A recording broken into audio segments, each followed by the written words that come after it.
कि अगर 1 महीना का टाइम है हमारे पास, तो इस दौरान किस दिन हम रिलेशन बनाएं सो दैट प्रेगनेंसी कंसीव होने के चांसेस ज़्यादा हो, और वो बेस्ट ओव्यूलेशन टाइम क्या होगा? टुडे इज 12th, तो दैट मीन्स कि आपका एग जो है वो 29 या 30th को रिलीज हुआ होगा. Okay. By this way you can calculate your fertility period. Hmm. उसमें आप 3 दिन पहले और 3 दिन इधर दोनों को ऐड कर दीजिए, तो you get a window. Means के 26 से सेकेंड तक आपका फर्टिलिटी पीरियड.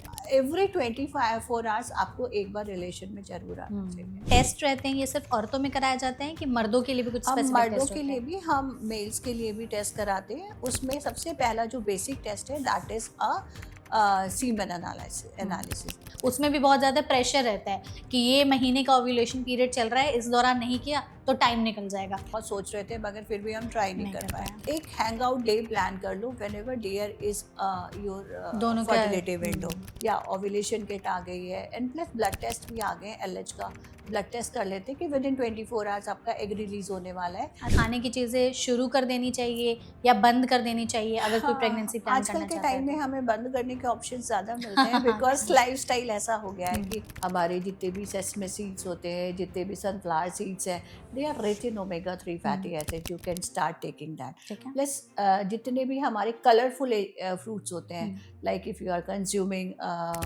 ऑरेंजेस कंज्यूम कर सकते हैं, एप्पल कंज्यूम कर सकते हैं. बस जितने भी फ्रूट्स हैं. पर्टिकुलर ऐसे एक्सरसाइज हैं जो प्रेगनेंसी प्लानिंग में हेल्प करते हैं, जो ऐड ऑन किए जा सकते हैं? भुजंग आसन हो सकता है. बहुत सारे लोग चाइल्ड पोज के लिए बोलते हैं. Any of the balancing activity. अगर कपल का ब्लड प्रेशर नॉर्मल नहीं है, बहुत ज़्यादा रह रहा है या बहुत कम रह रहा है, तो क्या इससे उनकी प्रेगनेंसी प्लानिंग अफेक्ट हो सकती बिल्कुल है? बिल्कुल अफेक्ट करती है. तो कितना नॉर्मल रेंज उनको ला करके देना होता है? आइडियल डिपेंड करता है कि अगर आपके एज लेस देन 30 है तो आपका जो आइडियल ब्लड प्रेशर है स्टिल 120/80 है.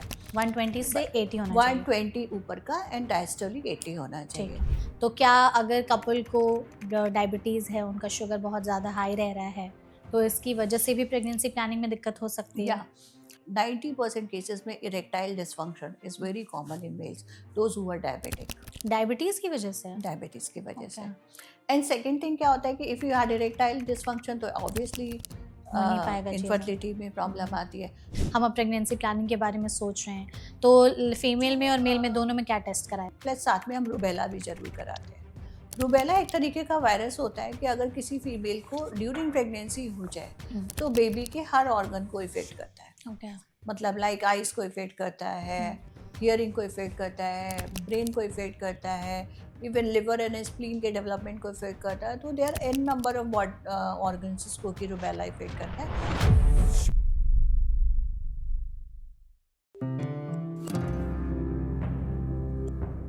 WHO की एक डेटा के माने तो इंडिया में अनप्लान प्रेगनेंसी की वजह से 30-35% जो कॉम्प्लिकेशन है प्रेगनेंसी रिलेटेड वो काफ़ी ज़्यादा बढ़ने लगते हैं। लेकिन ऐसे में अगर इसको समय रहते प्लान करके प्रेगनेंसी की जाए तो ये कॉम्प्लिकेशंस बहुत हद तक कम हो जाएंगे। बट फिर भी आज के समय में इंडिया में 50% प्रेगनेंसी ऐसी होती है जो अनप्लान होती है, जिसे लेकर कोई तैयारी नहीं की गई होती है। हालांकि इसकी वजह से बहुत सारे इश्यूज कई बार कपल्स को फेस करने पड़ते हैं, और जिस हिसाब से हम सबकी लाइफस्टाइल आजकल बदली है, ऐसे में ज़रूरी है कि प्रेगनेंसी प्लान करने से पहले भी कुछ स्पेशल तरीके के टेस्ट कराए जाए, अपनी डाइट में, लाइफस्टाइल में ये सारे सुधार किए जाए। तो ऐसे में क्या चेंजेस किए जाने चाहिए, कब से किए जाने चाहिए, वो सही टाइम क्या है, और अगर आप भी प्रेगनेंसी प्लानिंग के बारे में सोच रहे हैं तो ये पॉडकास्ट आपके लिए एकदम परफेक्ट होने वाला है, क्योंकि आज के सेशन में हम इन्हीं सब टॉपिक्स पर बहुत ही विस्तार से जानकारी लेंगे, जिसके लिए सेशन में हमारे साथ एक बहुत ही स्पेशल गेस्ट मौजूद हैं। हमारे साथ हैं डॉक्टर अंजलि वैश्य, जो कि ऑब्स्टेट्रिशियन और गायनेकोलॉजिस्ट हैं Cloud9 हॉस्पिटल में। तो डॉक्टर, इस सेशन में सबसे पहले तो आपका बहुत बहुत स्वागत है। धन्यवाद मेघा, मुझे यहाँ पे इनवाइट करने के लिए. थैंक यू सो मच हमारे साथ जुड़ने के लिए। और डॉक्टर, आई एम श्योर कि आज के समय में प्रेगनेंसी प्लान करने से पहले आपके पास कई ऐसे कपल्स आते होंगे आपकी एडवाइस और टिप्स लेने के लिए। तो बहुत सारे कपल्स जो आपके पास नहीं आ पाते, इसलिए हमने ही आपको यहाँ बुला लिया सो दैट आप जो अपने एडवाइस और टिप्स है वो हमारे पॉडकास्ट के जरिए ऑडियंस तक पहुँचा सके और उनके लिए ईजी हो जाए और उनके लिए जानना समझना आसान हो जाए कि हाँ, अगर वो चाह रहे प्रेगनेंसी प्लान करना तो किन बातों का और किन पैरामीटर्स का ध्यान रखें। तो अगर हम कुछ चेकलिस्ट की बात करें इस पॉडकास्ट की शुरुआत से, तो सबसे पहले यही बताइए कि इंडिया में हम सब जानते हैं कि मोस्टली प्रेगनेंसी अनप्लान्ड होती है। जब प्रेगनेंसी कंसीव हो जाती है, 2-2 3-3 महीने पीरियड्स मिस हो जाते हैं, तब लोगों को पता चलता है कि अच्छा हाँ, वी आर प्रेग्नेंट। ये अनप्लान्ड प्रेगनेंसी आज के समय में कितनी ज़्यादा खतरनाक हो सकती है? अनप्लान प्रेगनेंसी कभी भी किसी भी टाइम किसी भी पेशेंट के लिए खतरनाक हो सकती है। क्यों? क्योंकि प्रेगनेंसी प्लान करना ज़रूरी है, क्योंकि if you plan the pregnancy, हमेशा प्लान किया हुआ वर्क हमेशा सक्सेसफुल होता आउटकम है। के लिए जाता हुँ, है। Same thing with the pregnancy also. आजकल के टाइम में जैसे-जैसे हमारी मैरिजेबल एज बढ़ रही है, हुँ, जैसे-जैसे हमारा लाइफ़स्टाइल में चेंज हो रहा है, हमारा स्लीप पैटर्न चेंज हो रहा है, वी आर हर एक फीमेल आजकल बहुत सारे हॉर्मोन्स और मेटाबॉलिक डिसऑर्डर्स के साथ में डिटेक्ट हो सफ़र रहे हैं। करती है। उसके लिए क्या होता है कि अगर आपकी सपोज़ आपने प्रेगनेंसी अनप्लान्ड की, आपको नहीं पता कि आपका उस टाइम पे ब्लड प्रेशर कैसा है, हाँ। आपका शुगर कैसा है, आपके पीरियड्स रेगुलर थे या नहीं थे, आपको exact fruitful time of quarters भी नहीं पता है, आपको ये भी नहीं पता है कि आपने उससे पहले आपका लाइफ़स्टाइल में आपने कुछ ऐसी चीज़ें कंज़्यूम तो नहीं की थी, जो कि बेबी के डेवलपमेंट को इफ़ेक्ट कर हुँ, सकती है। तो इन सब वजह से जो अनप्लान्ड प्रेगनेंसी होती है, उसमें रिस्क ऑफ मिसकैरेज बहुत हाँ, ज़्यादा होता है। Correct. And second thing, unplanned pregnancy में रिस्क ऑफ जेनेटिक एब्नॉर्मेलिटीज का भी बहुत ज़्यादा रिस्क होता है, या हुँ, स्ट्रक्चरल डिफॉर्मिटीज का भी बहुत ज़्यादा होता है। खतरा द होता है। Risk of abortion is almost double in case of the patient. अगर किसी मरीज का ब्लड प्रेशर, शुगर अनकंट्रोल है, थायराइड अनकंट्रोल है, तो चांसेस ऑफ एबॉर्शन जो है वो 2 और 3 टाइम्स बढ़ जाते ओह हैं। My God! और ये इसीलिए बहुत ही प्रेगनेंसी का सीरियस है। प्लान करना बहुत ज़रूरी है। बिल्कुल, और इसीलिए हमने इस सेशन को भी ऑर्गेनाइज़ किया है सो दैट अगर कोई कपल चाह रहे हैं बच्चा पैदा करना, तो उनके लिए ज़रूरी है कि प्रेगनेंसी प्लानिंग कर लें। तो अगर हम प्रेगनेंसी प्लानिंग के कुछ चेकलिस्ट को समझने की कोशिश करें कि अगर आप प्रेगनेंसी प्लान कर रहे हो, तो सबसे पहले तो ये बताइए कि किस टाइम तक जो है वो हमें सोच लेना चाहिए कि अगर हमने आज सोचा है, तो वो टाइम फ्रेम क्या होना चाहिए? 6 महीने, 3 महीने या 1 साल? कितना समय लेकर के प्रेगनेंसी प्लान करें?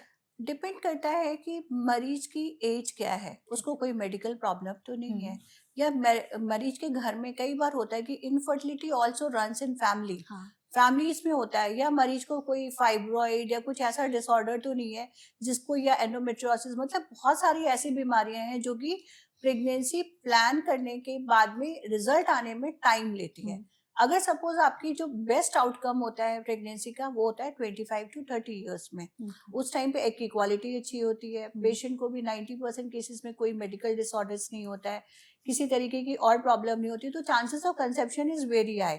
बट अगर पेशेंट की एज बहुत ज़्यादा है, मोर देन 35 है, तो आइडियली उसको 6 मंथ से ज़्यादा वेट नहीं करना चाहिए कि उसको नेचुरल कंसेप्शन हो जाए। इफ़ कोई भी पेशेंट जिसकी एज मोर देन 35 है हुँ, हुँ। और वो 6 मंथ से ट्राई कर रहा है, और उसको पता है कि फर्टिलिटी टाइम क्या होता है, और वो उस पैटर्न को फॉलो कर रहा है, और अगर फिर भी वो कंसीव नहीं कर पा रहा है, तो उसको एक डॉक्टर की एडवाइस लेना चाहिए। मतलब बट अगर 30 to 35 के बीच में है, hmm, then you can wait for 1 year also, okay. कि ठीक है, इस साइकिल में हमने फ्रूटफुल क्वाइटस नहीं हुआ, हमें फर्टिलिटी विंडो नहीं पता थी, या हमें नहीं पता था उस टाइम पे, due to some work, emergency work, हम वहाँ पर उस टाइम पे नहीं थे। हुँ, तो उन सब चीज़ों को बैलेंस करते हुए you can wait for a year, but if your age is more than 35, you should not wait for more than 6 months. ठीक है, मतलब ऑन एन एवरेज तो 6 महीने से 1 साल तक का जो समय है, वो लेकर के प्रेगनेंसी प्लानिंग करनी चाहिए।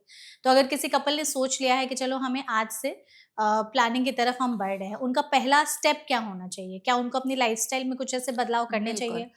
फर्स्ट थिंग कि जो कपल प्लान कर रहा है, वो दोनों एक हेल्दी मेल एंड फीमेल है या नहीं। हेल्दी मेल एंड फीमेल से कैटेगरी है कि आपका बीएमआई, मतलब आपका जो वेट है वो नॉर्मल है या नहीं है, हुँ, आप ओबीज तो नहीं हो, हुँ, आप किसी तरीके के मेडिकल डिसऑर्डर, लाइक आप किसी तरह की मेडिसिन तो नहीं ले रहे हो। ले रहे हैं। आजकल बहुत सारा कॉमन है कि पेशेंट को हाइपोथायराइडिज्म हो गया, हुँ, पेशेंट यंग स्टेज में पीसीओडी है, उसको इरेगुलर साइकिल्स है, तो पेशेंट ने उससे पहले हार्मोनल ट्रीटमेंट लिया हुआ है। प्लस आजकल एंडोमेट्रियोसिस भी यंग गर्ल्स में भी बहुत कॉमन हो गई, ओवेरियन सिस्ट तो नहीं था, हुँ, किसी तरीके की और भी यूट्रस में कोई एबनॉर्मेलिटी तो नहीं थी।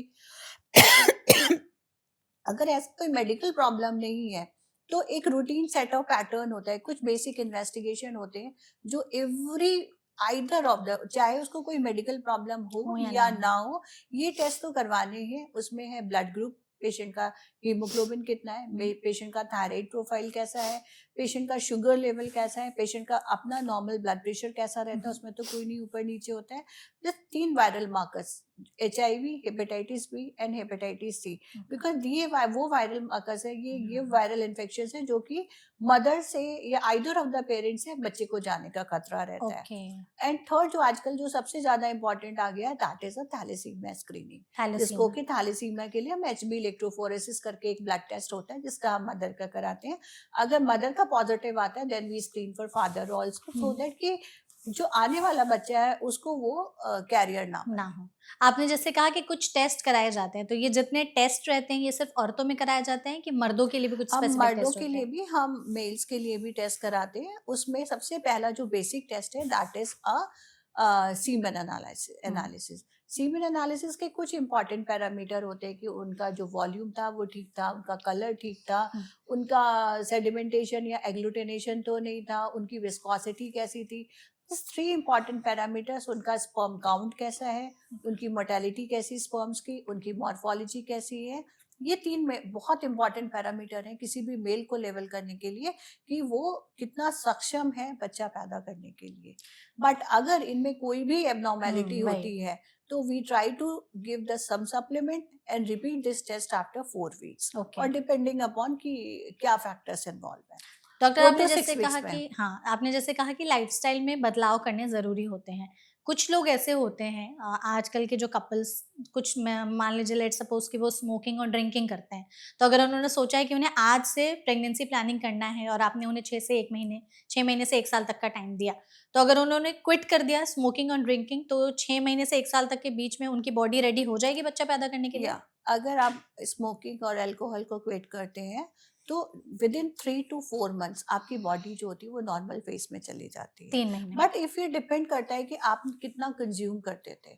अगर आप बहुत ही ज्यादा स्मोकिंग करते थे, आप रेगुलर स्मोकर थे, 10 to 12 सिगरेट्स पर डे ले रहे थे, तो डेफिनेटली जो स्पर्म काउंट होता है वो मिनिमम 3 मंथ्स का टाइम तो लगता ही है अपने आप की मॉर्फोलॉजी एंड स्ट्रक्चर को ठीक करने में।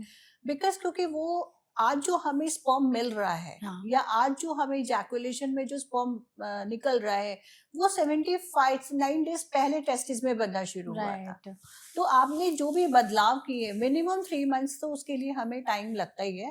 और कई बार अगर मोर्टेलिटी वगैरह हैम्पर होती है तो हमें कई बार 6 मंथ्स भी देखा है कि रिजल्ट आने में वक्त लगता है। फीमेल में भी सेम, अगर फीमेल ड्रिंकिंग या स्मोकिंग करती है तो? फीमेल में स्पर्म के पैरामीटर्स नहीं होते, तो बेसिकली उनमें एग की क्वालिटी होती है। तो बेसिकली बिकॉज जब आप स्मोकिंग करते हैं ना तो निकोटीन रिलीज होता है एंड प्लस कार्बन मोनोऑक्साइड की कॉन्सेंट्रेशन जाती है आपके अंदर, जो कि एग के अंदर बहुत सारी जेनेटिक डिफॉर्मिटीज करती है।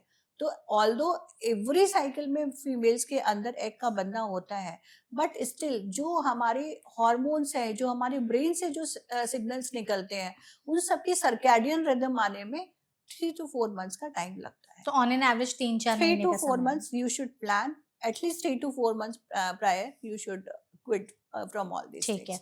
और अगर किसी में कोई न्यूट्रिशनल डेफिशिएंसीज हो गई, तो जैसे कि कई बार प्रेगनेंसी के दौरान फॉलिक एसिड का जो रोल है वो काफ़ी ज़्यादा बोला जाता है कि इंपॉर्टेंट है, उस पर काफ़ी डॉक्टर्स एम्फेसिस करते हैं। तो इसके अलावा ऐसे कौन से न्यूट्रिशंस होते हैं जो अगर कम हो तो आप लोग मना कर देते हैं कि नहीं अभी मत प्लान करो प्रेगनेंसी? सबसे पहले इंपॉर्टेंट चीज जो है ना फॉलिक एसिड है, क्योंकि हम इंडियंस के अंदर कल्चर है हर चीज को पका के खाने की। फॉलिक एसिड एक ऐसा विटामिन होता है जो कि रॉ वेजिटेबल्स में होता है, आपकी लीफ के सेल्स के अंदर होता है। तो अगर आप किसी भी चीज को कुक करके खाते हैं तो एक्चुअली आप फॉलिक एसिड के लिए डेफिशिएंट हो जाते हैं। फॉलिक एसिड एक ऐसा विटामिन है जो कि बेबी के सेल्स के मल्टीप्लिकेशन में हेल्प करता है। अगर एम्ब्रियो बन गया, अगर उससे पूरा बेबी की ग्रोथ होनी है तो उसके अंदर फॉलिक एसिड की रिक्वायरमेंट ज्यादा होती है एक नॉर्मल आदमी से। तो इसीलिए फॉलिक एसिड का जो सप्लीमेंटेशन है वो जनरली 3 मंथ्स प्रायर टू शुरू कर देते हैं। सिर्फ औरतों को दिया जाता है? मोस्टली या it's for females only. Female के लिए, ओके। और अगर जैसे दोनों कपल्स में कुछ ऐसे न्यूट्रिशन की कमी है तो वो भी हैम्पर करती है प्रेगनेंसी जनरली हम प्लानिंग में? लोग ऐसे पेशेंट्स जिनमें कि दोनों में ही होते हैं तो हम उनको एंटीऑक्सीडेंट्स और मल्टीविटामिन्स के कुछ कैप्सूल्स देते हैं ठीक है, जिससे कि वो न्यूट्रिशनली डेफिशिएंट ना ना हो, हो, हाँ। क्योंकि एक हेल्दी सेल के लिए इन चीज़ों का होना बहुत ज़रूरी है। And these are very small cell जो कि हम नेकेड आई से देख भी नहीं सकते। उन सेल्स का जीन्स इंटैक्ट करने के लिए, डीएनए इंटैक्ट करने के लिए हमें बहुत सारे एंटीऑक्सीडेंट की ज़रूरत होती है, जैसे विटामिन सी है, विटामिन ई है, कार्निटोर है, CoQ10 है। इनको रिकमेंडेड डोजेस में हम लोग उनको सप्लीमेंट करते हैं और ये कहते हैं कि अगर हमें लगता है कि हाँ आपके अंदर कोई भी ऐसी मेटाबॉलिक डिसऑर्डर है या फिर आपको किसी चीज़ का एडिक्शन था या आपकी लाइफस्टाइल बहुत सेडेंटरी थी, you should start taking this multivitamin and multiminerals at least 3 to 6 months prior to the planning the baby, so that जो भी आपके जो गैमेट्स बने वो हेल्दी हों। इसमें स्ट्रेस का कितना बड़ा रोल है? क्योंकि अगर दोनों कपल्स आज के समय में मोस्टली वर्किंग ही होते हैं, तो दोनों के पास टाइम नहीं होता, ऑफिस का स्ट्रेस है, पर्सनल लाइफ का स्ट्रेस है, तो ऐसे में कई बार कपल्स भी वो चीज़ एक्सेप्ट नहीं कर पाते, रिलेट नहीं कर पाते और रिलेशन भी नहीं बना पाते हैं प्रेगनेंसी करने के लिए। उसमें भी बहुत ज़्यादा प्रेशर रहता है कि ये महीने का ओव्यूलेशन पीरियड चल रहा है, इस दौरान नहीं किया तो टाइम निकल जाएगा। तो वो जो टाइम हाँ, निकल जाएगा वाला है, वो आई फिर थिंक कैसे दिस करें? Is very important question, hmm, because आज के टाइम में जो हमारे पास कपल्स आते हैं उनका यही होता है कि मैम हम इस साइकिल में बहुत सोच रहे थे मगर फिर भी हम ट्राई नहीं नहीं कर कर पाए। पाया। हुँ, तो एक्चुअली बेसिकली क्या होता है, stress related work, stress in any kind of thing which giving you a stress hmm, actually affecting your brain. ठीक है। जितने भी हमारे बॉडी के हॉर्मोन्स हैं वो सब सारे जो होते हैं वो निकलते हैं ब्रेन में, हाइपोथैलेमस हुँ, से हुँ, निकलते हैं। Pituitary gland is the master gland जो कि सारे हमारी बॉडी में हार्मोन सिक्रीट करती हुँ, है। अगर कोई भी हमारी बॉडी में स्ट्रेस होता है, कुछ भी होता है, हमारी बॉडी में कॉर्टिसोल इंक्रीज हो जाता है। हाँ। जितना भी कॉर्टिसोल का लेवल ऊपर जाता है वो हमारे धीरे धीरे जो होते हैं हमारे हार्मोन्स के फंक्शन को इफेक्ट करता है। जब हुँ, हमारे हार्मोन्स के फंक्शन को इफेक्ट करता है तो जितने भी रिप्रोडक्टिव हार्मोन्स हैं, एफएसएच, एलएच है, टेस्टोस्टेरोन है, प्रोलैक्टिन है, उन actually these are get deranged. Actually जब ये हार्मोन्स डिरेंज होते हैं तो आपकी एग की क्वालिटी इफेक्ट करती है। हुँ, जब ऑब्वियसली एग एंड सीमन की क्वालिटी इफेक्ट करेगी तो ऑब्वियसली आपका फर्टिलाइजेशन पोटेंशियल कम हो जाएगा। सपोज आप फर्टिलाइज भी हो जाते हैं तो इम्प्लांटेशन रेट कम हो जाएगा, इम्प्लांट भी हो गया तो रिस्क ऑफ एबॉर्शन बढ़ जाता है। हुँ, ये तो बात रही उनके लिए जो कि in case they come and have the reproductive life hmm, during the fertility window. But जो लोग नहीं ले पाते, हम उनको ये हमेशा बोलते हैं कि आप अपना एक हैंग आउट डे प्लान कर लो व्हेनेवर देयर इज योर दोनों का फर्टिलिटी विंडो। देयर बहुत सारे अभी मेथड्स आ गए हैं जिससे कि हम without going to doctor we get to know कि हाँ मेरा फर्टिलिटी पीरियड स्टार्ट होने वाला है कि ओव्यूलेशन नहीं। किट से? या ओव्यूलेशन किट आ गई है एंड प्लस ब्लड टेस्ट भी आ गए हैं, एलएच का ब्लड टेस्ट कर लेते हैं कि विद इन 24 आवर्स आपका एग रिलीज होने वाला है। तो अच्छा, you can plan your and it is very inexpensive method like ovulation kit. आप घर में 2 बजे दोपहर में मैक्सिमम उस टाइम पे एलएच की पीक होती है तो आप उस टाइम पे यूरिन में 3 ड्रॉप डालें, just like a pregnancy kit. आपने 3 ड्रॉप डाली और उसके 5 मिनट के अंदर रिजल्ट मिल गया। कितने इन तक का आ जाता होगा ओव्यूलेशन किट फिर? Hardly 50 and not 50 more a then, हाँ, 100 रुपए ज़्यादा नहीं। हाँ 100 रुपीज। ठीक है। और वो जो आप एलएच टेस्ट बता रहे हैं ये? that is costly and that cost around 700 rupees लेकिन ये it's also available the test within 4 to 5 hours। Okay, 4-5 घंटे में। तो ये बता देगा कि ये आपको किस आपको टाइम पे बता है। देगा कि नाउ आपकी बॉडी जो है ओव्यूलेशन के लिए प्रिपेयर हो गई हुँ, है। हुँ। And second thing you have to understand कि ओव्यूलेशन होने का मतलब क्या है, because ova survive in female body only for 24 hours. बस 24 या घंटे? बस 24 घंटे के लिए। उसमें भी जो मैक्सिमम फर्टिलाइजेशन का टाइम होता है, एग रिलीज हुआ ओवरी से, फेलोपियन ट्यूब ने उसको पिक किया, फिर वो उसने जाकर के फेलोपियन ट्यूब के एक पार्ट में जाकर के रख दिया एग को। हुँ, उस टाइम पे अगर स्पर्म्स हेल्दी वहां पर अवेलेबल है तो वो फर्टिलाइज हो जाता है। अदरवाइज वो जो फर्टिलाइजेशन विंडो है जो 4 to 6 आवर्स की होती है, अगर वो स्किप कर गई तो आपका whole of the 30 days waste हो जाता है। So hmm. that is why it's a very important to predict the time of ovulation so that next 24 hours उसमें से भी next 4 to 6 hours which are very important for you, you can predict। Okay, perfect. अच्छा, इसमें जैसे आपने हमें kits का बताया कि किट्स भी आ गए हैं आजकल मार्केट में, उससे पता लगाया जा सकता है। अगर हमें ऐसे ही समझना हो कि अगर 1 महीना का टाइम है हमारे पास, तो इस दौरान किस दिन हम रिलेशन बनाएँ सो दैट प्रेगनेंसी कंसीव होने के चांसेस ज़्यादा हो और वो बेस्ट ओव्यूलेशन टाइम क्या होगा? फर्स्ट फंडा जो मैंने आपको बताया हम्म, दैट इज, अगर आपके रेगुलर साइकिल्स हैं, हम्म, आपके साइकिल हर 28 डेज पे या 30 डेज पर आ जाते हैं, तो जो साइकिल है उसको हम दो पार्ट में डिवाइड करते हैं।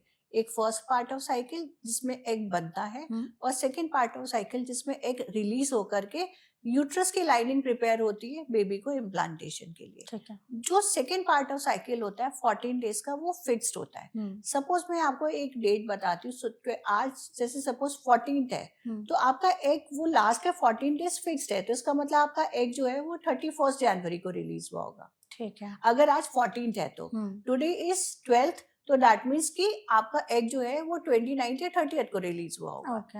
Bye this way you can calculate your fertility period. Hmm, उसमें आप 3 दिन पहले और 3 दिन इधर दोनों को ऐड कर दीजिए, तो you get a window. Okay, ठीक है, डन। मीन्स के 26 से सेकेंड तक आपका फर्टिलिटी पीरियड है। तो इस दौरान आप अगर ट्राई करोगे, हम्म, एक्चुअली क्या होता है कि ट्राई का मतलब ये होता है कि एवरी 24 आवर्स आपको एक बार रिलेशन में जरूर आना चाहिए। हम्म, उसका एडवांटेज क्या होता है कि अगर आप लाइक ये सोचते हैं कि नहीं हम उसी टाइम में रिलेशन में आएंगे, तो स्पर्म तो 3 दिन ही सरवाइव करेगा, हम्म, उससे ज्यादा नहीं सरवाइव करेगा। जब कोई भी सेल डेथ हो जाती है तो वो क्या करता है, एंटी मतलब बहुत सारे फ्री रेडिकल्स निकालता है, जो कि हमारे हेल्दी सेल्स को भी खराब करते हैं। Hmm, if you are not doing relationship for 3 days, तो क्या है, वो डेड स्पर्म्स इकट्ठे हो गए, उन्होंने हाँ, दूसरों को भी डैमेज किया। करेक्ट है। तो during the fertility window if you try regularly every day, तो आपको एक हेल्दी स्पर्म मिलता है। हम्म, अगर आपको हेल्दी स्पर्म मिल रहा है तो obviously healthy gametes make a healthy pregnancy. बिल्कुल करेक्ट है। तो ये वाला टाइम आपने हमें समझा दिया। इसके अलावा जैसे हमने लाइफस्टाइल में बात की, डाइट रिलेटेड भी कुछ होती हैं ऐसी चीजें कि खाने की चीजें शुरू कर देनी चाहिए या बंद कर देनी चाहिए अगर कोई हाँ, प्रेगनेंसी प्लान आजकल करना के चाहता है टाइम में तो? हमें बंद करने के ऑप्शन ज्यादा मिलते हैं, बिकॉज अच्छा। लाइफस्टाइल ऐसा हो गया है हम्म, कि एवरीबडी लाइक बाहर का खाना, बाहर का जंक खाना, food, junk food, like packet food, हाँ, and frozen which are processed. Rich in yes. Carbohydrate, rich in trans fat. तो एक्चुअली क्या होता है कि when you are regularly consuming these things, hmm, तो आपका जो होता है naturally you are heading towards the obesity. हाँ, आप धीरे धीरे आपका मोटापापन बढ़ता बढ़ेगा। है। जितना मोटापा बढ़ता है उतना ही हार्मोन इम्बैलेंस करते हैं। हम्म, आजकल की सबसे बड़ी प्रॉब्लम जो आजकल हम यंग टीनेजर्स में देख रहे हैं, या वी कैन से कि रिप्रोडक्टिव लाइफ में, that is a PCOD. PCOD. PCOD is directly proportional to your fat percentage. जितना बॉडी में फैट परसेंटेज होता है उतना ही ज्यादा आपके हार्मोन्स इरेगुलर होते हैं। हम्म, ऑब्वियसली एवरीबॉडी नोज कि पीसीओडी क्या है, उसमें एग नहीं बनता। क्यों नहीं एग बनता? क्योंकि आपके हार्मोन्स ही नहीं प्रॉपर रिलीज हो रहे हैं। लाइफस्टाइल खराब रहता लाइफस्टाइल है। रिलेटेड, तो लाइफस्टाइल में सबसे इंपॉर्टेंट चीज है everything you have to do in moderate. Hmm, आप अगर कोई भी डाइट ले रहे हो तो मॉडरेशन में लेना है। आप एक्सरसाइज कर रहे हो तो मॉडरेशन में लेना है। आपको हेल्दी मील लेना है तो वो भी मॉडरेशन में हम्म, लेना है, so that you maintain a good lifestyle. ठीक है। तो इसमें डाइट का बता दीजिए आपकी कौन सी ऐसी चीजें हैं जो खानी चाहिए प्रेगनेंसी प्लानिंग से पहले जो हेल्प करती हैं? प्रेगनेंसी जब भी आप कभी भी प्लान करते हैं, तो जितने भी हमारे मिनरल्स होते हैं, लाइक जैसे फ्लैक्स सीड्स हैं, हमारे जितने भी सेसमे सीड्स होते हैं, जितने भी सनफ्लावर सीड्स हैं, they are rich in omega 3 hmm, fatty acid. You can start taking that. ठीक है। प्लस जितने भी हमारे कलरफुल फ्रूट्स होते हैं, hmm, like if you are consuming oranges consume कर सकते हैं, एप्पल कंज्यूम कर सकते हैं। प्लस जितने भी फ्रूट्स हैं, जितने भी कलर हैं, मतलब उतने ही ज्यादा उसमें विटामिन हैं। तो हाँ, यू द कंसेप्ट इज कि you have to make a platter yes, full of coloring fruit, colourful. and you can eat with any kind of all the small जितने भी हमारे एंटीऑक्सीडेंट्स वाले जितने भी सीड्स सबके होते हैं, लिए। You can start taking that.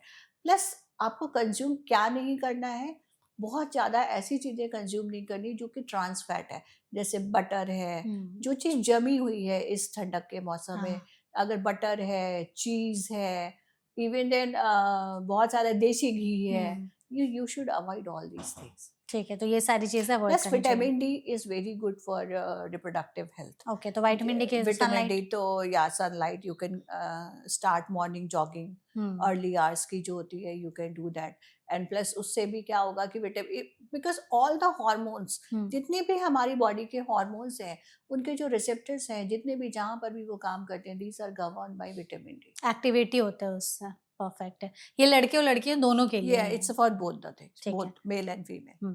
अच्छा, इसमें एक और है, जैसे एक्सरसाइज का भी कुछ रोल है कि कुछ पर्टिकुलर ऐसे एक्सरसाइज हैं जो प्रेगनेंसी प्लानिंग में हेल्प करते हैं, जो ऐड ऑन किए जा सकते हैं कपल्स? एक्चुअली एक्सरसाइज किसी भी टाइम किसी भी पर्सन के लिए हमेशा ही हेल्पफुल इम्पोर्टेंट होता है, हाँ। बिकॉज एक्सरसाइज से क्या होता है कि आपकी बॉडी में एंडोर्फिन्स रिलीज होते हम्म, हैं. These are endorphins which actually gives you a mood elevation. Once your mood get elevated, a whole of the body get recharged. Yes. So this is the basic funda for that. Any exercise which increases the blood flow towards your pelvis for females actually improves the quality of egg. इसमें कुछ भी हो सकता है, भुजंग आसन हो सकता है, बहुत सारे लोग चाइल्ड पोज के लिए बोलते हैं. Any of the balancing activity you can do. Even in pranayam, it's a very good. If you deep inhale, exhale, actually you improve your oxygen concentration inside the body. That Kapalbhati, and even then there are so many kinds of like fertility fertility boosting boosting exercises जो किए जा सकते even हैं। in all the things improve. In nutshell we can say कि anything which you do good for your body actually improves your fertility. अच्छा doctor, जैसे अगर हम प्रेगनेंसी प्लानिंग की बात करते हैं तो आपने बोला कि एटलीस्ट 6 महीने से 1 साल तक का टाइम लेकर के यू कैन प्लान प्रेगनेंसी, अपनी लाइफस्टाइल में ये सारे बदलाव आप कर लो। बहुत सारे कपल्स ऐसे होते हैं जो लाइफस्टाइल में बदलाव तो कर लेते हैं लेकिन उसके बाद भी वो नहीं कंसीव कर पाते हैं। तो आपको क्या लगता है कि आज के समय में या आपके पास जितने पेशेंट्स आते होंगे तो क्या ज़्यादातर दिक्कतें होती होंगी? आजकल जो हमारे पास ज़्यादातर पेशेंट आ रहे हैं उनका एज फैक्टर बहुत इम्पोर्टेंट है. Late age. Late age. They got married at the age of 30. After that, they start planning for baby after 1 or 2 years. Or maybe at that, sometimes the people are coming like that. If suppose if you plan your first baby at the age of 33, 34, हाँ, तब तो दूसरा baby दूसरा तब तो baby will be 37 automatically 38, 39. And sometimes what happens if you get a first baby which has some abnormality, you want to plan for second baby, and but your marriage, like your age has been crossed more than 35, then they cause a problem. Right. Actually, problem क्या होती है कि after 35, the fertility goes like down like this. एकदम से It's नीचे a जाती very है। steep curve. Fertility curve is bell-shaped curve. 25 to 30, 35 to 30 to 35 is a plateau, and 35 के बाद it goes like this. Decline ही हो जाती है। Decline होती है. And उसमें सबसे ज़्यादा decline एक conceive करना ही नहीं है. Basically, you want a healthy baby. हाँ, इट्स नॉट लाइक कि आपको सिर्फ प्रेगनेंसी टेस्ट पॉजिटिव आ गया, प्रेगनेंसी हो गई, नहीं सब कुछ हो गई. Actually you are planning for a healthy baby. Right. अब हेल्दी बेबी कैसे होगा? जितना अच्छा आपके स्पर्म्स होंगे, जितने अच्छे आपके ओवा होंगे. तो उसके लिए आपको क्या है? Age factor is very important because as your age advances, सारे मेडिकल डिसऑर्डर्स जितने भी हैं, thyroid is very rampant in North India. Even then, when I sit in OPD, if I will see 20 patients, at least 3 to 4 patients are coming with a hypothyroid, जो कि diagnosed होते हैं 4-5 months back, या फिर like once they start planning for baby. तो at least आप जब भी प्लान करना शुरू करते हो उसके बाद भी आपको 6 months, 8 months, 1 year लग जाता है. सपोज आपका थायराइड कंट्रोल भी हो गया, but still you have to wait for 2 months कि आपका नॉर्मल ओव्यूलेशन शुरू हो, आपका नॉर्मल फर्टिलाइजेशन हो, नॉर्मल इम्प्लांटेशन हो, जिससे रिस्क ऑफ एबॉर्शन कम हो. बिल्कुल। हमारे पास कुछ ऐसी चीजें हैं जो आप प्लीज बताइएगा कि अगर ये प्रॉब्लम किसी भी कपल में है तो क्या इससे उनकी प्रेगनेंसी प्लानिंग में दिक्कत आ सकती है? बिल्कुल बताइए. सबसे पहले, अगर कपल का ब्लड प्रेशर नॉर्मल नहीं है, बहुत ज्यादा रह रहा है या बहुत कम रह रहा है, तो क्या इससे उनकी प्रेगनेंसी प्लानिंग अफेक्ट हो सकती बिल्कुल है? बिल्कुल अफेक्ट करती है. तो कितना नॉर्मल रेंज उनको ला करके देना होता है? आइडियल डिपेंड करता है कि अगर आपके एज लेस देन 30 है तो आपका जो आइडियल ब्लड प्रेशर है स्टिल 120/80 है. 120 से 80 होना चाहिए। 120 ऊपर का एंड डायस्टोलिक 80 होना ठीक चाहिए. है। मगर अगर आपकी एज ज़्यादा है, अगर आप 35 से ज़्यादा है, तो we consider it to be 130/80. ठीक है। बिकॉज ब्लड प्रेशर एक क्या है? ब्लड प्रेशर इट्स एक्चुअली जो भी ब्लड वेसल्स है उसके अंदर ब्लड फ्लो किस उससे कर रहा है, वही तो आपका स्पीड से ब्लड कर प्रेशर रहे हैं। बताता है. अगर ब्लड प्रेशर ज़्यादा है तो इसका मतलब है कि वहाँ पे ब्लड फ्लो कम होगा. If it is a developmental तो ऑब्वियसली प्लेसेंटा का डेवलपमेंट कम होगा. Placenta it's a basically communication, मतलब मदर और बेबी के बीच का कनेक्शन है. अगर ब्लड फ्लो कम हो रहा है तो ऑब्वियसली मदर से ब्लड बेबी में कम जाएगा. ऑब्वियसली मदर से जब बेबी में ब्लड कम जाएगा तो बच्चा क्या है? कमजोर पैदा होगा, या तो उसका बर्थ वेट कम होगा या उसके कुछ डेवलपमेंटल एबनॉर्मैलिटी होंगी. इट्स ऑल्दो फीमेल का ब्लड प्रेशर कंट्रोल होना बहुत जरूरी है. बट मेल्स में भी ये प्रॉब्लम होती है। अगर हम्म, मेल्स में ब्लड प्रेशर ज़्यादा है तो ऑब्वियसली टेस्टिस के पास अच्छा ब्लड सप्लाई नहीं नहीं होगा। जाएगा। जब ब्लड सप्लाई अच्छा नहीं होगा तो ऑब्वियसली स्पर्म की क्वालिटी में ज़्यादा डीएनए फ्रेगमेंटेशन इंडेक्स हम्म, आएगा और डीएफआई और सारी चीज़ें ओवरऑल आएंगी। प्रेगनेंसी इफेक्ट ओवरऑल होगा। प्रेगनेंसी इफेक्ट होती है। तो ठीक है, इसीलिए दोनों पे दो मतलब बोथ द दोनों couple. Partners male and female दोनों पार्टनर्स ब्लड प्रेशर कंट्रोल होना बहुत ज़रूरी है। जैसे आजकल जेस्टेशनल डायबिटीज़ के भी केसेस काफ़ी ज़्यादा बढ़ जाते हैं, तो क्या अगर कपल को डायबिटीज़ है, उनका शुगर बहुत ज़्यादा हाई रह रहा है, तो इसकी वजह से भी प्रेगनेंसी प्लानिंग में दिक्कत हो सकती या है? डायबिटिक की ऐसी प्रॉब्लम है जो कि बहुत रैम्पेंट है इस पर्टिकुलर रीजन में। अगर मेल्स में 90% केसेस में erectile dysfunction is very common in males those who are diabetic, diabetes की वजह से? डायबिटीज की वजह ओके, से। एंड सेकेंड थिंग क्या होता है कि if you had erectile dysfunction तो ऑब्वियसली हो नहीं पाएगा चीज़ें। इनफर्टिलिटी में प्रॉब्लम हुँ, आती है।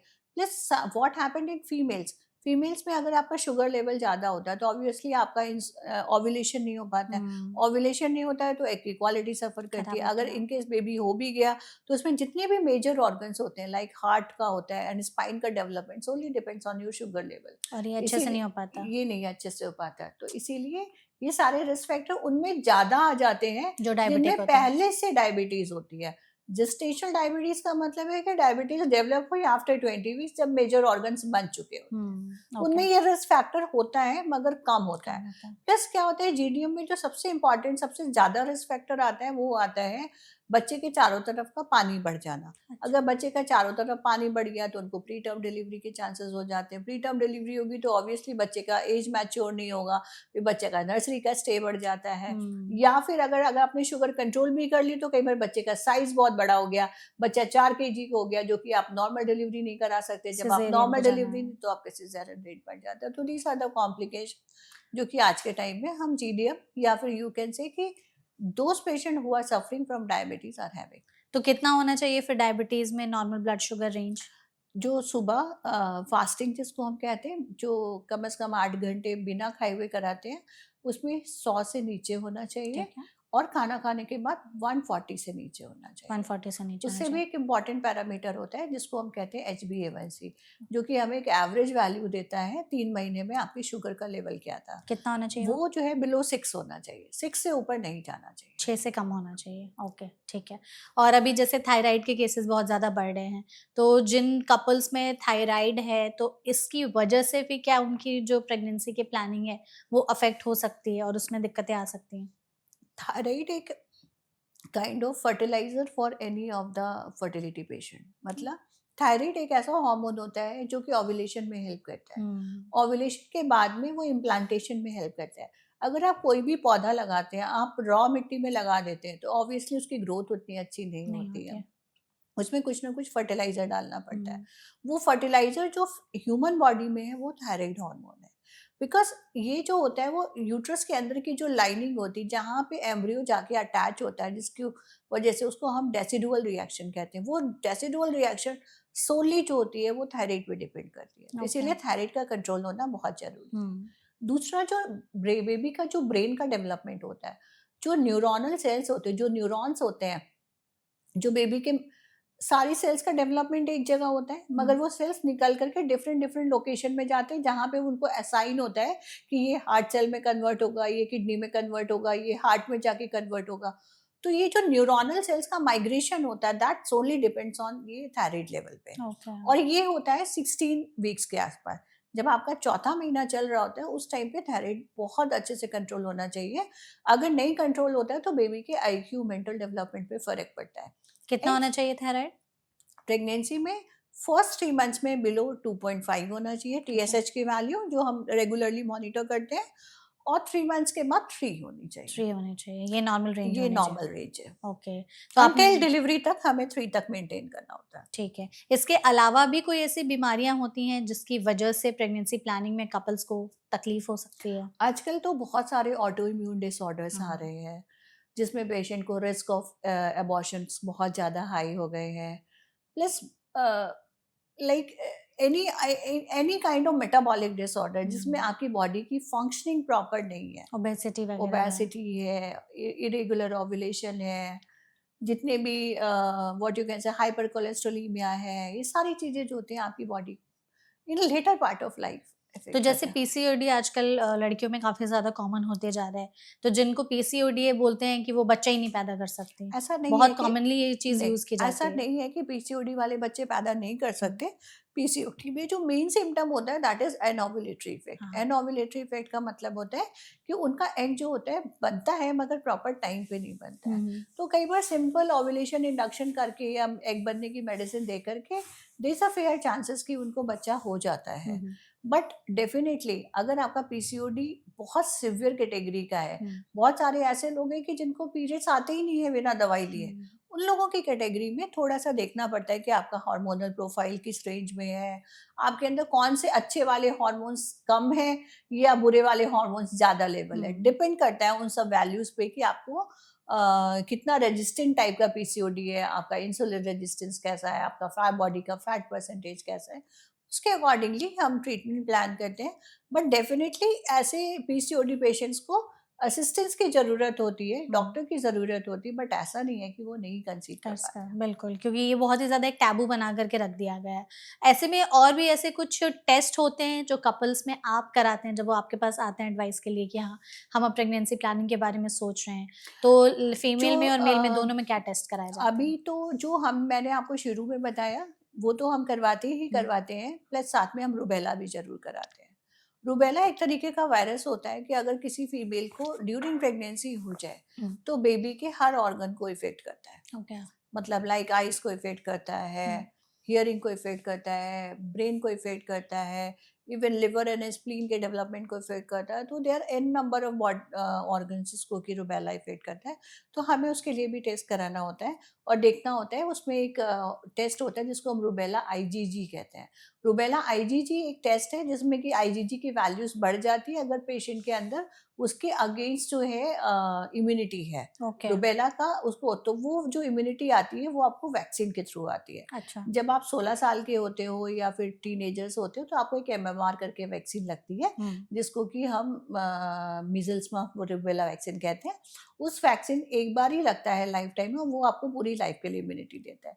अगर पेशेंट का रूबेला आईजीजी का टेस्ट जो है वो नेगेटिव है तो हम पहले कहते हैं कि आप पहले वैक्सीन ले वैक्सीन लो, लगवा फिर लीजिए। 3 महीने के लिए बेबी प्लानिंग करो, फिर उसके बाद आप बेबी प्लान। ठीक है, तो इसका भी टेस्ट कराना और इसके लिए भी वैक्सीनेटेड होना काफ़ी ज़्यादा ज़रूरी है। एंड प्लस मेल पार्टनर का हम एलएफटी भी कराते हैं क्योंकि आजकल क्या है कि लाइफस्टाइल ऐसी हो गई है, हमारा हुँ, इंसेक्टिसाइड पेस्टिसाइड्स सब कुछ बहुत कुछ चल रहा होता है, तो हम LFT and plus basic kidney profile भी कराते हैं कि LFT, suppose KFT. KFT because क्योंकि आपको पता होना चाहिए जिस पेशेंट को हम ट्रीट करने जा रहे हैं उसका हुँ, बेसिक प्रोफाइल कैसा है। कैसा है? तो बिल्कुल। इस and I will advise all my patient कि आप एक बार जो है अपना पूरा प्रोफाइल फिर जो बेसिक हेल्थ प्रोफाइल होता है वो जरूर करवा लें क्योंकि हुँ। हम आजकल इतना पैसा फालतू की चीज़ों में खर्च करते हाँ, हैं। इसमें तो कर ही सकते इसमें तो हैं। हम कर सकते हैं एटलीस्ट वंस अ ईयर अपना एक हेल्थ प्रोफाइल तो करवाना ही चाहिए। बिल्कुल।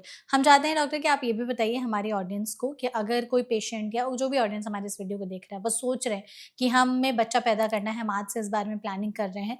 कुछ ऐसी चीज़ें जो उन्हें हमेशा ध्यान में रखनी है और कुछ ऐसी चीज़ें जो तुरंत बंद कर देनी है, अगर वो चाहते हैं तो? सबसे पहली आज के टाइम में smoking, quit, smoking and alcohol absolutely no. No, big no. Plus females के लिए एक चीज़ बहुत इंपॉर्टेंट है that is a night shift. Because अच्छा। नाइट शिफ्ट में क्या होता है कि आपकी बॉडी में मेलाटोनिन नहीं सिक्रीट होता है हुँ, एंड मेलाटोनिन जब नहीं सिक्रीट होता है तो आपकी एग की क्वालिटी बहुत हैम्पर करती हुँ। है। एंड समटाइम्स दी स्लीप जो डिप्रिवेशन होता है प्लस आपका जो बॉडी में उसकी वजह से आपकी बॉडी में जो हार्मोनल इफेक्ट होते हैं वो बहुत तो कम सोना और ना सोना भी उतना ही उतना ही खतरनाक है? खतरनाक है जितना कि स्मोकिंग, अल्कोहल। Smoking alcohol. तो ऐसे में प्रेगनेंसी प्लान करना चाहते हैं तो समय पर सोना शुरू कर दें। समय पे सोना, हेल्दी लाइफस्टाइल प्लस जितने भी पैकेट फूड आ रहे हैं, हाँ। जितने भी कलरिंग एजेंट्स आ रहे हैं, जितने हुँ। भी पैक्ड फूड हैं, उनको अवॉइड करें। फ्रोज़न फूड्स नहीं लें क्योंकि उसमें एवरीबॉडी नोज़ कि खाना खा के गरम करके, ठंडा करके जब हम फ्रिज में डाल देते हैं, उसके बाद जब हम गरम करते हैं, तो हमारे बहुत सारे न्यूट्रिएंट चले चले जाते हैं। जाते हैं, तो ये सारी चीज़ें ये ना सारी करें। चीज़ें आपको ध्यान रखनी है। बिल्कुल और आपने हमें बता ही दिया कि क्या-क्या हेल्दी प्रैक्टिसेज़ भी फ़ॉलो करने हैं। एक बार हम चाहते हैं कि नटशेल में उसे भी हमारी ऑडियंस के लिए आप एक बार बता दीजिए कि कौन से हेल्दी प्रैक्टिसेज़ जो हैं वो स्टार्ट करने हैं, सो दैट अगर आप प्रेगनेंसी प्लान कर रहे हैं तो वो अच्छे से हो। I will start from early morning. Hmm, first one try to कोशिश करें कि आप अपने समय पर उठें। हाँ, 6 बजे से लेके 7 बजे तक आप उठ जाएँ, 15 मिनट में अपना रूटीन क्लियर करके आप एक लाइट मॉडरेट एक्टिविटी कर सकते हैं। उसमें से अगर आप अपना पूरे डे का शेड्यूल अगर 1 आवर का बनाते हैं, तो आप उसमें 30 मिनट्स के लिए कार्डियक एक्सरसाइजेस कर सकते हैं। वो ब्रिस्क वॉकिंग भी हो सकती है, स्ट्रेंथ ट्रेनिंग भी हो सकती है, या किसी भी फॉर्म में योगा भी हो सकता है। जो भी आपके लिए कन्वीनियंट है वो करिए, मगर कुछ करिए। ठीक है। प्लस अपनी चाय एंड कॉफ़ी के लिमिट्स भी डिसाइड करिए। अच्छा। आजकल लोग, बहुत सारे लोग हैं जो ऑफिस में जाते हैं, शुरू ही हो जाते हैं कि राइट फ्रॉम द कि नहीं, कॉफ़ी कॉफ़ी कॉफ़ी। तो you should restrict your caffeine intake, you should restrict your tea and coffee. And plus जितने भी एरिएटेड ड्रिंक्स होते हैं, they are good, they are very high concentration of carbohydrate with no nutritional values, तो आप उसको avoid करें। ठीक है। प्लस आप जो भी खाना खा रहे हैं वो कोशिश करें कि फ्रेशली कुक्ड मील हो, फ्रेशली कुक्ड हाइजीनिक वे में बना हुआ हो। आप वो खाना अपना कंज्यूम करें और स्ट्रेस फ्री रहने की कोशिश करें। एंड सेम थिंग, जितना भी एडिक्शन है, चाहे वो किसी भी फॉर्म के एडिक्शन हो, चाहे वो आपका मोबाइल हो, चाहे वो आपका लैपटॉप हो। एक चीज़ मैं मेल फैक्टर में बताना भूल गई, that is a mobile and laptop. आजकल बहुत इंपॉर्टेंट है, बिकॉज टेस्टिस नेचर ने ही आपको बाहर बना के दी है, क्योंकि उसको स्पर्म प्रोडक्शन के लिए बॉडी से कम टेम्परेचर चाहिए, 1 to 2 डिग्री लेस टेम्परेचर चाहिए। और हम वहाँ लैपटॉप एंड फोन रख करके एटलीस्ट जब भी वो प्रोसेसिंग होती है, वहाँ पे हीट जनरेट होती है। वो जो हीट जनरेट होती है वो आपके टेस्टिस के लिए अच्छा नहीं है, वहाँ पे स्पर्म प्रोडक्शन हैम्पर करता है। आजकल हम लोग जो देख रहे हैं कि इवन इन मेल्स का जो काउंट, जो हम पहले मिलियंस में देखते थे, अभी वो डिक्रीज होकर के 10 मिलियन 20 मिलियंस ऐसे आ गया है। ओह माय गॉड, बहुत ड्रास्टिक चेंज है ये, बिल्कुल। तो ये सारे पैरामीटर्स ध्यान में रखने हैं, और आई एम श्योर कि इस पॉडकास्ट के जरिए हमारी ऑडियंस को बहुत ही हेल्प मिली होगी। आपने बहुत ही वैल्यूएबल इन्फॉर्मेशन हमारे साथ शेयर की। Thank you so much doctor हमारे साथ जुड़ने के लिए। Thank you. I hope you enjoyed the session. Thank you. And audience, अगर आपके मन में अभी भी प्रेगनेंसी से रिलेटेड कोई और सवाल रह गए हैं, तो कमेंट सेक्शन के जरिए आप हमसे पूछ सकते हैं। हम पूरी कोशिश करेंगे उन सभी सवालों के जवाब देने के। ऐसे और भी सेशंस के लिए हमारे चैनल इम्यूनिटी लाइफ को सब्सक्राइब करना बिल्कुल ना भूलें। Thank you.